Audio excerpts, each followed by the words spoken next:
Hello, everyone. Thank you so much for helping in. It's a great day for you and for me too. If you don't know, my name is Ryan Taminyema. I'm a medical radiography student and based in Nigeria, and I'm here at school. And apart from my medical studies, I'm also a proficient medical writer. I do a whole lot of writing for a couple of health companies, pharmaceutical companies, and some clients personally. I write articles, I write medical blog content, I write medical educational blog content, I write medical journal publications and others. In case you need any of my services, I'm there. You can just, hey, text me. I will go from there. See if we're good match or something. So today, you have an amazing guest today. Hey, Nurse Karen, could you introduce yourself to the audience? Yes, thank you so much. I'm so glad to be connected with you. My name is Karen Doiron. I'm a registered nurse and I'm a stress and well-being coach for nurses. So what I do is I help design stress solutions for nurses so that they can understand their stress response, understand the burdens of chronic stress, and really redesign their habits so that they can love their life and their job again. Amazing, amazing, amazing. So could you brief us about your journey, thus far as being a nurse in the United States of America? Yes, so I have been in nursing for around 11 years, and I started my journey. I have a different degree. First, I got a degree in French and international relations. Um, I rarely get French speaking patients though, but when I do, I love it. And then I ended up working in fundraising for a cancer center as one of my first jobs, and I got to shadow the nurses. And it was like a light bulb went off.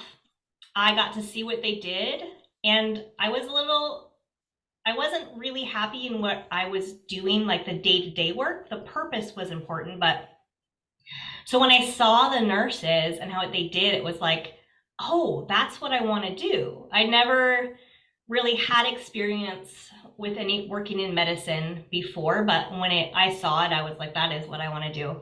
It's a great fit for all of my skills, and I love connecting with people and educating them and being present to them. And then I love the science side of it too. And so I went back to school for nursing. I worked as a LPN, which is a nurse, licensed practical nurse in the United States. I worked there in that capacity for about 3 years and then went back for my registered nurse degree.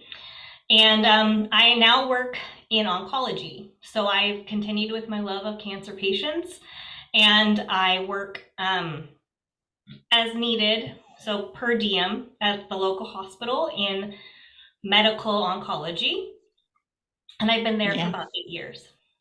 And then Whoa. my journey into coaching came from trying to figure out my own how to take care of myself and realizing that there's a huge need for support and habit change and stress management because I'm a recovering chronic stressor. I like Whoa. lived in chronic stress, overachieving, and you can only do that for so long till your body kind of shuts down. And so Yeah. redesigning how to do things. Amazing. Your journey is really amazing. I really love the fact that you mentioned about you working in oncology. Oncology, when you talk about my own profession, my own specialization, radiography, there are radiation oncologists. These are, you know, radiation scientists that work on different types of tumors and cancer patients. So I was caught up when you just talked about that, and that's amazing. You're working with. You're doing an amazing job, Kieran. Thank you so much for answering that questions for us. So, you coach nurse students, right? Yes. All right. So, can you share the problems that most nursing students, face, not only in the United States? Do you have what's your thoughts on that? Right. So, the struggles that nursing students face and are very, it kind of extends also into that new grad nurse experience, right? It's a huge time of learning. The amount of knowledge that you are trying to like digest and put into action is immense, right? But then I think it's also structured. Our training programs are really, and education programs are structured so that that's all you can do is study and take tests. You really have to be focus on that almost all the time to be successful. Yeah, And I think what an outgrowth of that is that our nursing students are really stuck in a state of constant stress to meet the demands. And their health suffers. And they really kind of get disconnected also from just the things that a little bit of who they were, you know? They're a nursing student now. That's what they live and breathe and do. Um, and so then they transition into practice and they still have those patterns of stress associated with work. And then they also are trying to figure out how to do this job because school trains you to function at a very basic level, to pass your exams, yeah, to pass your licensing exams. But really, that hands-on experience of, oh, I know this stuff, but this is what I actually do when I have a patient in front of me, that is like a whole new learning opportunity, a whole new learning process. So they're trying to figure that all out. Um, and I really just don't think they've ever also recovered from nursing school. So they're coming to new grad experience, new employee experience, just completely drained. And also like trying to figure out what does it look like now as I'm working and maybe I don't have homework anymore and I maybe have some downtime. How do I use that downtime to recharge, reconnect with my family? And then also, how do you manage that stress of working in nursing? Like it's a whole different. There's so many different stressors, not just physical but psychological and emotional, because you're dealing with people. So how do you process that at the end of the day so that you're sure. not taking that all with you? We're seeing huge levels of uh, unfortunately, the statistics are showing in the United States, nurses are not staying long in the profession. More than we'd like to Mm, see are leaving within the first year or two. And yeah, to me, that's heartbreaking because they worked so hard to get there and they put so much absolutely. into it. And obviously, they're qualified. You know, they've made it through the schooling, they're best of the best. And then they get into the jobs and they're like, this is not what I want, or they want it but they just know they can't sustain that lifestyle, that stress level. So from a nurse in, you know, as an experienced nurse, what I want to see happen is that as organizations we need to be supporting those new hires more than we are. We need to be supporting not just them like clinically, this is how you put in an IV, this is how you know, hang blood. This is how you do this, but also this is how you take care of yourself. This is how you create a sustainable career. This is how you process things at the end of the day. Like that's what we need to do if we are going to retain our new grad nurses. Absolutely. That's cool. That's a nice explanation, Nurse Kerry. Um, that statistics you gave was so weird about nurses leaving their career. It's to my own understanding, getting to be a graduate in nursing, it's a whole time, a whole lot of work to do. For instance, me, studying radiography. Radiography is not an easy course. it's never an easy course. The courses I'm doing right now in my first semester, third year, neuroanatomy, I'm doing radiation biology, I'm doing radiation anatomy, I'm doing head and neck, I'm doing pharmacology, I'm doing pathology. These are courses that if you don't put your attention on it, you will definitely fall behind. And passing through reading, burning your candles and not sleeping like as you should because you want to pass exams, you want to come out with the best. And all of a sudden you graduate, you pass that phase, and all of a sudden you just quit. It's a wasted effort to me.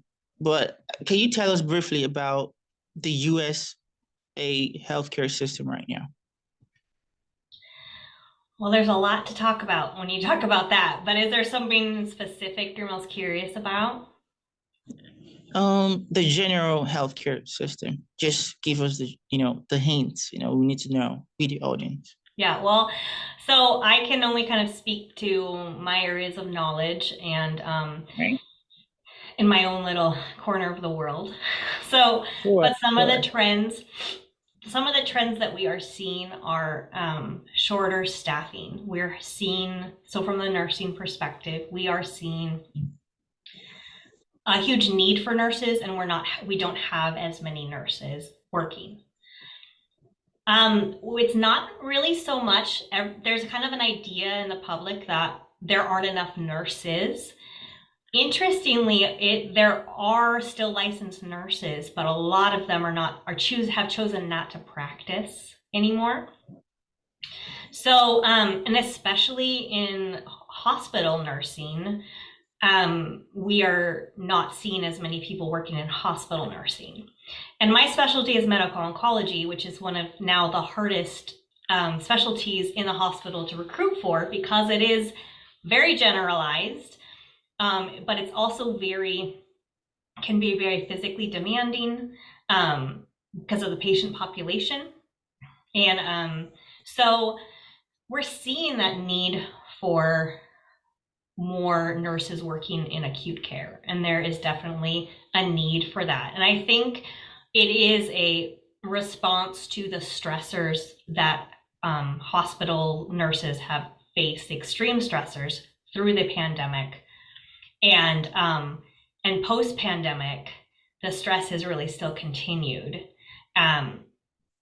For nursing, the demands are getting more and more as far as like what we need to be expected to do, our patient loads, and then we're short-staffed, so you are now working harder.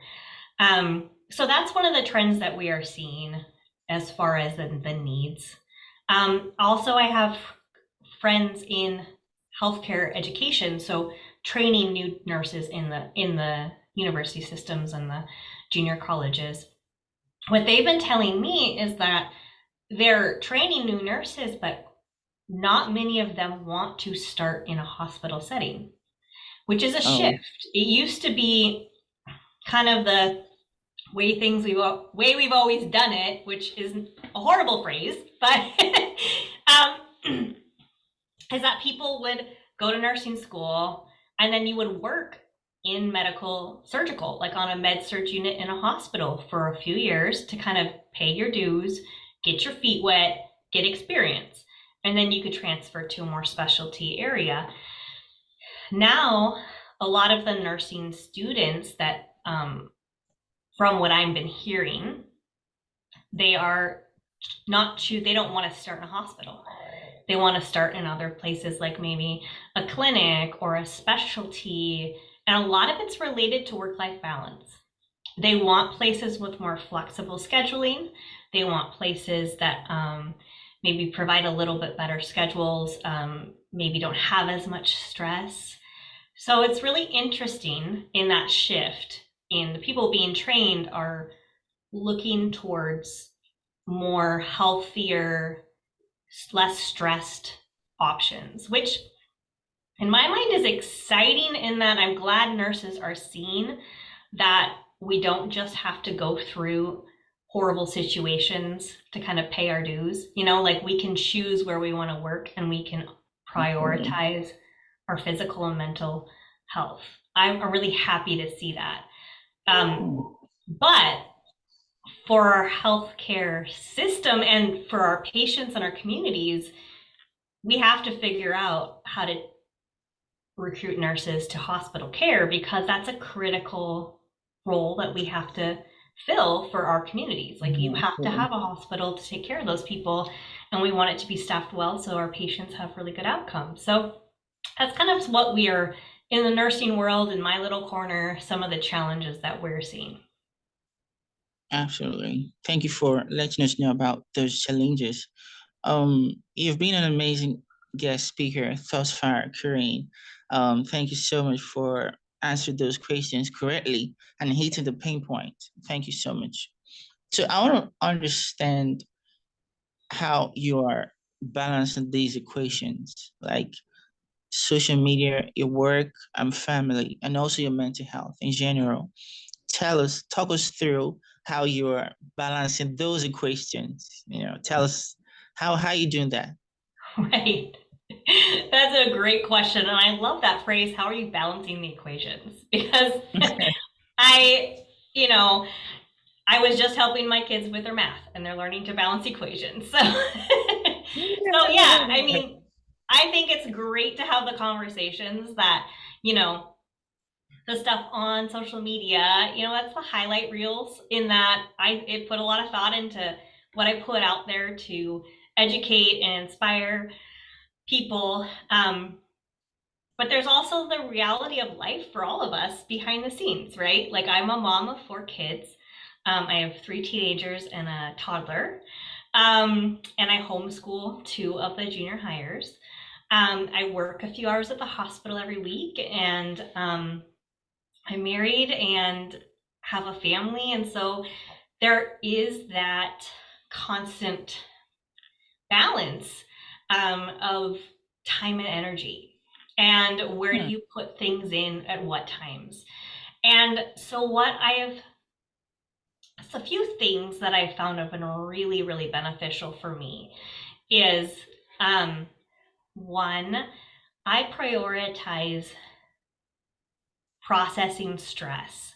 So I really want to make sure that every day I'm doing small things throughout my day to process the burden of stress of just existing in the modern world, of being a mom to children who make a lot of noise all the time.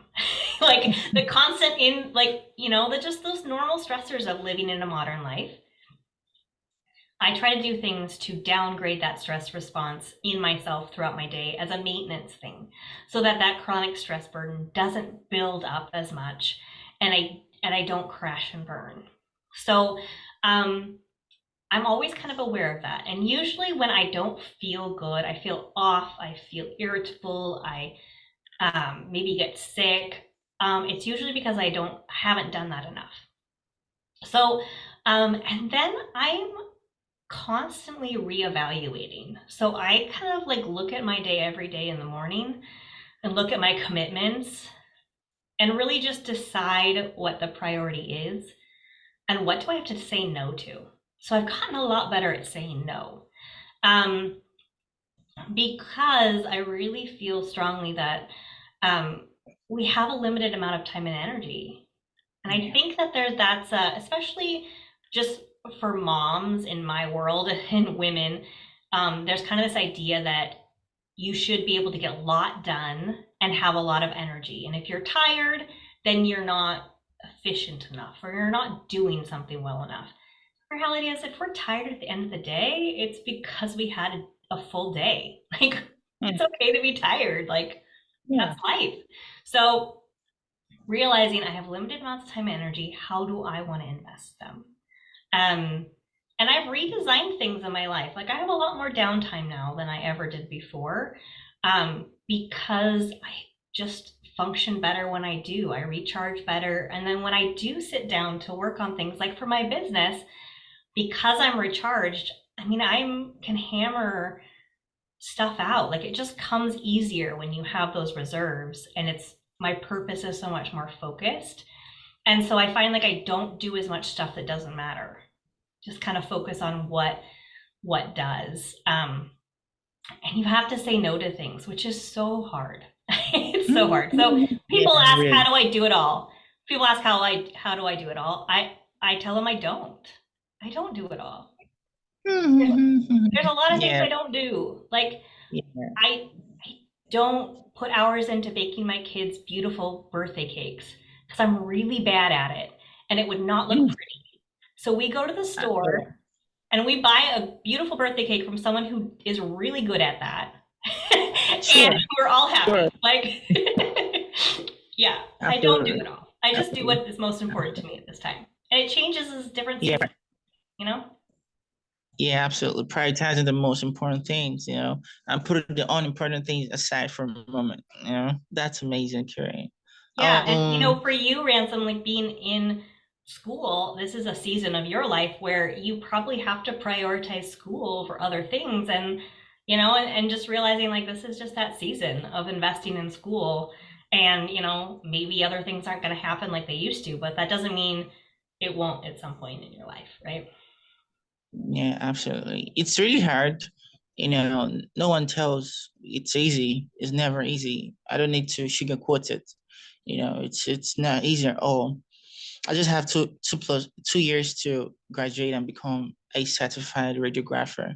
And yeah, this year is almost over, and it's just 1 year for me too. And I can't wait because I don't want to be a radiographer like that. There are a series of specialization. I want to be a radiologist. I'll talk about that. Radiographers and radiologists are quite different, right?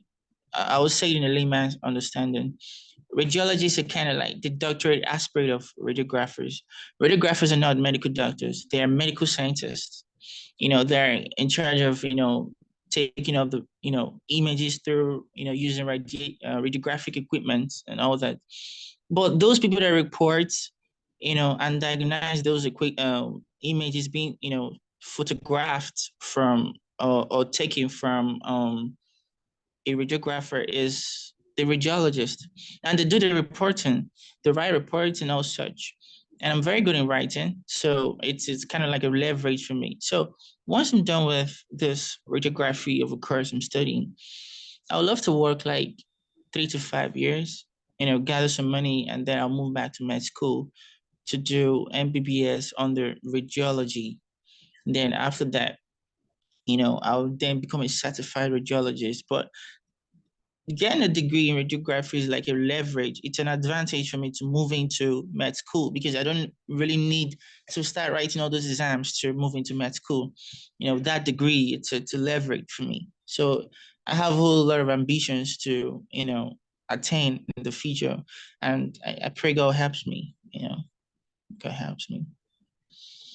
So, Cherry, you've been amazing answering these questions. I believe this question I'm gonna ask you now is gonna be a little tricky. Are you ready? Bring it on. All right. Okay. All right. No problem. So, what are the important skills and qualities needed to be a successful nurse, especially in the US or globally? It's a great question. I love it. Um, Qualities and skills to be a successful nurse. Yeah, most important. Hmm. I told you it's gonna be a tricky question, right? Yeah, no, it's so I told good. you. So I good. do. I'm a great researcher. I take my time to do things. Yeah. So So my you're ready first, for that question. what's coming up to me is actually something I love this because I hadn't thought about this before. So you're getting a fresh idea right now. Yeah, yeah, Um, Really, curiosity, I think, is yeah. one of the biggest things because the nurse is the person who is with the patient most in most settings. We're the ones that are really spending that time with the patient. Hmm. And so our powers of observation are really valuable. Um, but I think that really comes from curiosity. Like, I wonder what's going on here. I notice rather than just noticing, oh, that patient's skin tone, like they look really pale or they're not moving like they were yesterday, or something's different, rather than just observing it, that curiosity is that extra level that it's like, I wonder why. And that's where that skill set of nursing comes in. I wonder why this is happening. What do I know about this patient? What do I know about their medical diagnoses? And then who can I ask to help me figure this out? Like that idea of just teamwork, curiosity, and not just seeing something, but putting meaning behind it. Because that's what really saves patients' lives. So many times it's that nurse that sees something different. And sometimes we talk about like the nurse intuition or the spidey sense. Like, I don't know what's wrong. Something's wrong. We need to figure it out. Um, Absolutely. and if you've been in nursing for long or in medicine, you learn to trust that instinct because it's usually right. And so that curiosity of I wonder why. And then the curiosity of people, to get to know them and to get to know their stories and be curious about why are they acting this way?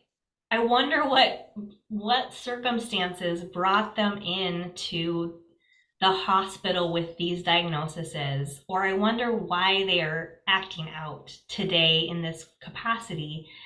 And then also like that curiosity of I wonder how they're going to be able to manage their health at home if they're discharging from a hospital or if you're seeing them in clinic. What are those barriers for them to being able to be successful at home? And so really looking at all those little pieces and putting them in perspective in light of that patient and that uniqueness of the patient and being able to ask questions, not being afraid to ask questions. When I precept new nurses and they don't ask any questions and they tell me they've got it figured out, those are the people that make me nervous. It's not the new Mm. nurses that ask a whole bunch of questions. Those I'll take that any day because they're thinking, they're processing, they're asking for feedback. Even if they know the right answer, sometimes they want to make sure they're doing the right thing. So people that don't ask questions, um, that I feel like are the ones that will make more mistakes. So yeah, I Mm. think that's probably a guiding principle. And usually nurses that are curious are the ones that then try to see things differently and say, you know what, we've always been doing this way, but it's not working. Why don't we do it Mm. differently? And nurses are Mm. amazing innovators. Like Mm. we solve problems. That's part of our job. Um, and so we really, with given the right uh, I guess, the right amount of space and authority to make some changes, nurses, I think, are uniquely positioned to make amazing change in the healthcare system. Absolutely. If you're a medical student out there, no, I don't really care about your major. You need to ask questions. Yep. Definitely. Yep. I've Mm-hmm. learned you have to ask questions, to get more clarity about whatever you're doing. Don't assume you know it all. Learn to also network with people, in your niche and off from your niche. Who knows? Opportunities might come up. You can get the necessary answers you need. Yeah, absolutely. Mm-hmm. Karen, how do you keep up with the latest advancements, the latest technologies, used in nursing? How do you keep up with those guidance in your field? Well, I'm really thankful to have a great team at my organization, and I think most organizations should and do try to invest in good teams to kind of help disseminate that information. So we have nurse educators that help to, if we have a new product or we have a new medicine or something like that, then they often will make sure we provide the education for that. So I just try to keep up on what's required for me for my organization. Um, and then also, I use the resources available to me. So if I'm like haven't seen a med before, maybe it's a new one I haven't worked in a while, and I will look it up obviously before I give it and understand it. Um, and then also I've just found that networking on social media has with other healthcare providers around the world, like you and other healthcare people around the country, has really helped me to broaden my understanding of what's possible and how people are doing things differently. And just hearing how people are maybe innovating different products or looking at different structures for things. It's really inspiring to me to see that. It kind of just always helps keep your mind open to the possibility of change and that things are different and can be different. And then usually if I'm running into something that's not working, either in my coaching business or even in my organization, I'm the kind of person that's like, well, let's try to figure out something. And I will, maybe look to the internet and my connections to see how are you solving this problem. And doing some research to see what's out there. So it's also very problem based. But there's also no way to keep on top of it all. It's a lot out there. So you really have to, I think, learning to own your own genius. Like, I'm going to be a specialist in this right now. And that's going to probably be it, Absolutely, absolutely, Karen, absolutely. Thank you for answering that question for us. I believe that others will learn from this. Absolutely. So this question is kind of tricky as well. Are you ready? Yes, I am. Before we go into the main question, could you talk about throw a little brief on stress management?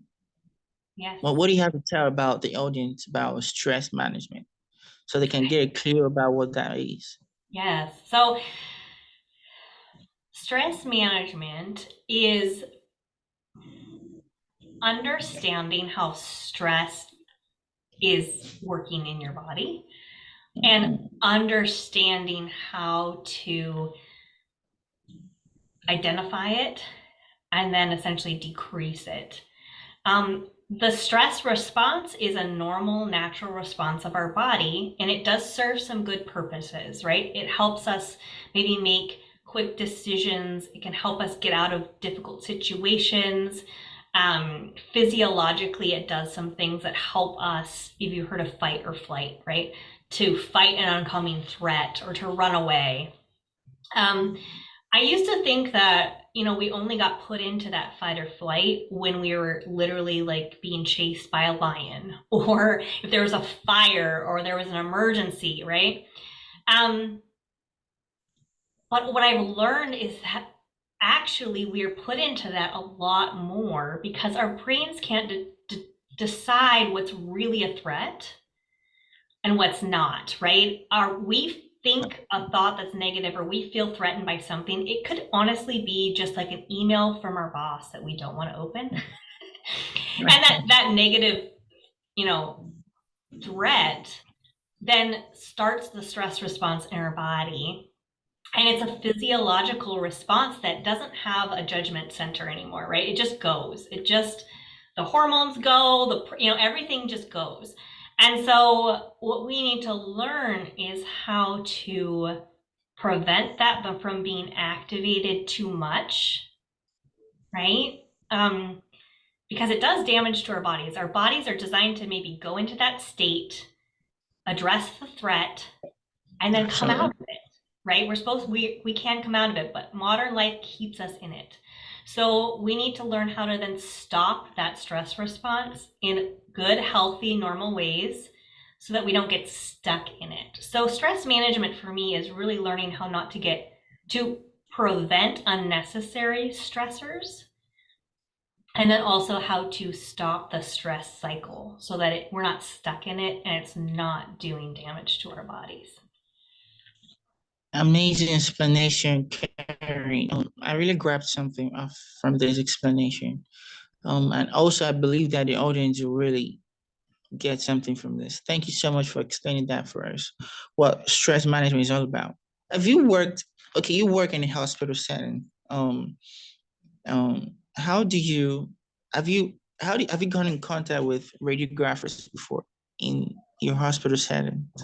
Yeah, so we have a radiology department, and really what how we interact is mostly like we send people down for their exams, and it's kind of done off away from where we work, and then they come back for their exams from their exams. Yeah. But the role of that team is really critical for us to be able to decide plan of care and to be able to really get more information into what's really going on. And so, you know, if we're thinking something's going on, we have to see inside that body somehow, right? So we have to send them away for some sort of scan or test or whatever to confirm what we might think is happening, or to rule stuff out so that, you know, the doctors can order the right medications or see if things are being treated well, or not give them something that would do harm because there's not actually a process going on in the body. So we are really important parts of the team, and that kind of like the expertise that, you know, that department has is really helpful for us. Yeah. And especially as an oncology nurse, like those scans sometimes are huge determining factors in if a chemotherapy regime is working, if the cancer has spread, if there is cancer, you know. So it's really critical for us to and really work as a team on that so that we can make sure our patients get the best care, and that's possible using the information that we have. Absolutely, absolutely.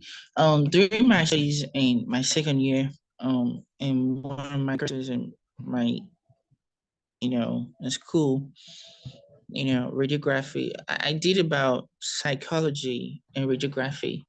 When you talked about no matter your degree, no matter the kind of height you've gone as a healthcare professional, you are a servant to the patient. In the hospital setting, the patients are the kings, while you, as a medical doctor, a medical physician, a nurse, you are the servants of the patient. So the patient is the ultimate, carrier in the hospital setting. So I love that you talked about the best care for the patient, and that's awesome. So the last question before we round up, Carrie, you've been amazing, thus far. So how important is it to follow, the rules and regulations in nursing, and how important is continuous learning in this field? Yeah, learning and education is constant.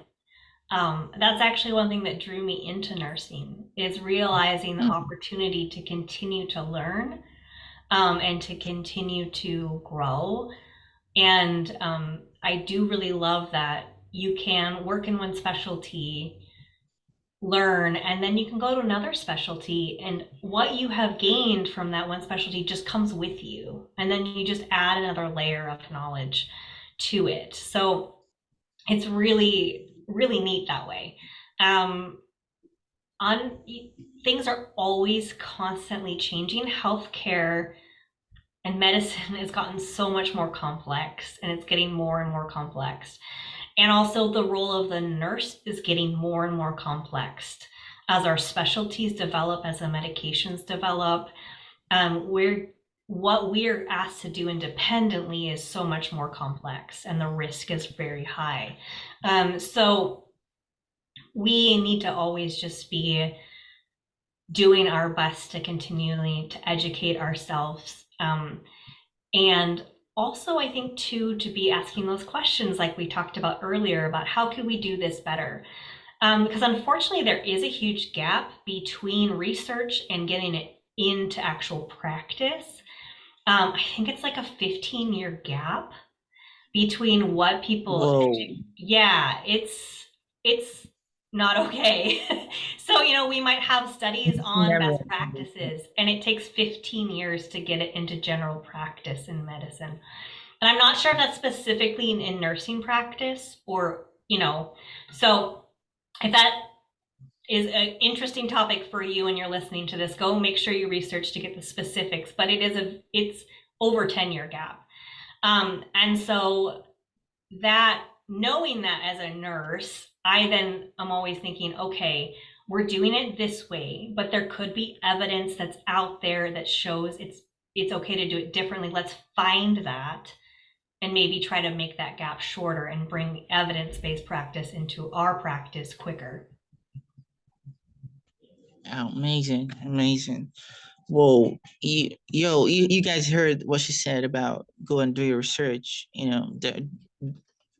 Do well to do that. It's very important. It's really, really important.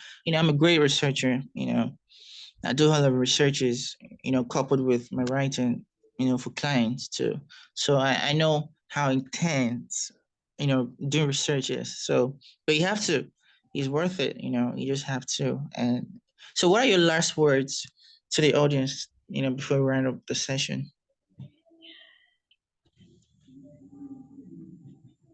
Well, one thing that I like to share with everybody is that addressing your stress levels is the one thing that's going to make everything else better.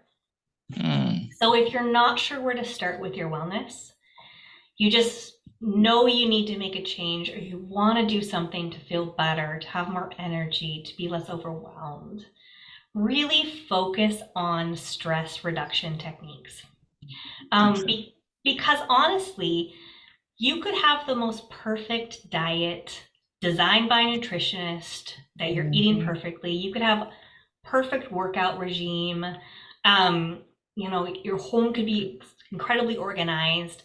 But if you're in a stress state, you're not going to be actually achieving the benefits of all that stuff, right? Because when we're stressed, our body does not metabolize as well. It stores more things as fat. Our immune system's down. We don't think as clear. So to really optimize all of those other great habit changes that you are making, you really want to manage your stress as well. And when you do that, you're in a much better space to make decisions from a place of clarity and of empowerment. So usually you make better decisions. You usually see solutions that you didn't see before. So if you're making a big decision or you're stuck, doing some things to decrease your stress first will help that decision-making process bear so much more fruit. So even if it's just journaling or going for a walk or maybe taking a nap, I love naps, or playing with your pet or spending time with a friend to recharge, you'll see that there's more options for you when you look to solve problems. So stress really does, when you focus on that, it's the one thing that makes everything else better in your wellness. And it's the one thing that will also improve everything else that you're doing, but it also can sabotage everything else that you're doing if you're not addressing it. So addressing stress is one of the fundamental things for you to do for your own health and happiness. Amazing. Thank you so much, Karen, for helping up and being an amazing guest speaker for my YouTube channel. It's a great pleasure to have you. You have a very tight schedule, and using all your schedules to cop on as a guest speaker, it's a great honor to me. Thank you so much, Karen. I'm full of speeches. Like, I don't even know where to start. Like, thank you so much. I really appreciate it. So if you like this content, do it to subscribe, like, comment, and share to your network. And we'll go from there. Wait for my upcoming contents too. Thank you so much. Can't stop record.